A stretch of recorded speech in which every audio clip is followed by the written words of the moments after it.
নমস্কার, আমি শ্রী শুভব্রত ভারতী। তো আজকে যে যোগটা নিয়ে আলোচনা হবে সেটা হলো মাঙ্গলিক যোগ।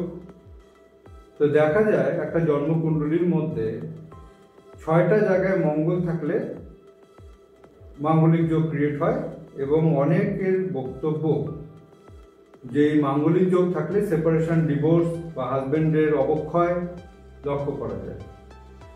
তো কোন কোন 6টা জায়গা? তো লগ্ন হতে পারে, দ্বিতীয় হতে পারে, সপ্তম হতে পারে, অষ্টম হতে পারে, চতুর্থ হতে পারে এবং দ্বাদশ হতে পারে।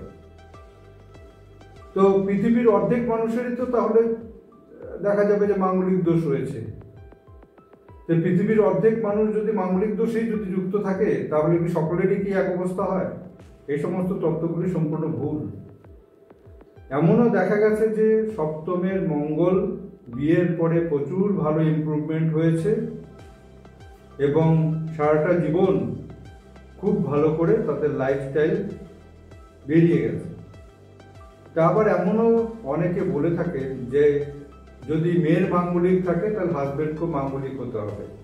এই ধারণাটাও কিন্তু সঠিক না, কারণ এমনও অনেক জন্মছক আছে আমার কাছে যেই জন্মছকে মেয়ে মাঙ্গলিক ছেলে মাঙ্গলিক না, তবুও তো তারা সুস্থ, ভালো করেই ঠিকঠাকই সব চলছে। তো কেন এরকম ঘটনাগুলি হয় যে একজন মাঙ্গলিক আর একজন মাঙ্গলিক না, তবুও তো সব ঠিকঠাক চলছে? তাহলে তত্ত্বটা কোথায় গিয়ে একটু মিসম্যাচ হচ্ছে সেটা হলো, তো মঙ্গল শুধু একা কাজ করে না, মঙ্গলের আগে পিছে গ্রহগুলিও কাজ করে, তাদের এনার্জিও কাজ করে। মঙ্গলের উপরে কার কার দৃষ্টি পড়ে আছে তার এনার্জিও কাজ করে, প্লাস এর সাথে একটা বিরাট বড় এনার্জি কাজ করে, সেটা হলো নক্ষত্র। তো নক্ষত্র এমন একটা পজিটিভ এনার্জি যে মঙ্গলকে ভীষণভাবে এনহ্যান্স করে, যে সেই নক্ষত্রটা যদি মঙ্গলের সেই নক্ষত্র যদি পজিটিভ ভাইবস দেয় তাহলে তার মাঙ্গলিক দোষের নেগেটিভ প্রভাব কোনোভাবেই কিন্তু নেগেটিভ থাকবে না, সেটা পজিটিভই হবে। তো এটা দেখে নিয়ে বিচার্য।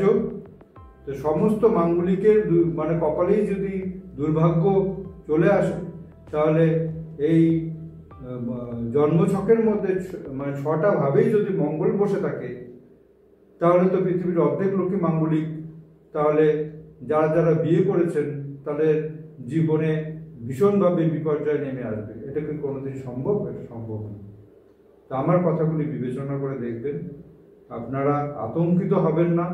মাঙ্গলিক বলে অনেক সময় ভুল তত্ত্বও আমরা শুনতে পাই, তাই আপনাদের মধ্যে রেকটিফিকেশন বা অ্যাওয়ারনেস বাড়ানোর জন্য আমি আপনাদেরকে এই কথাগুলি বললাম।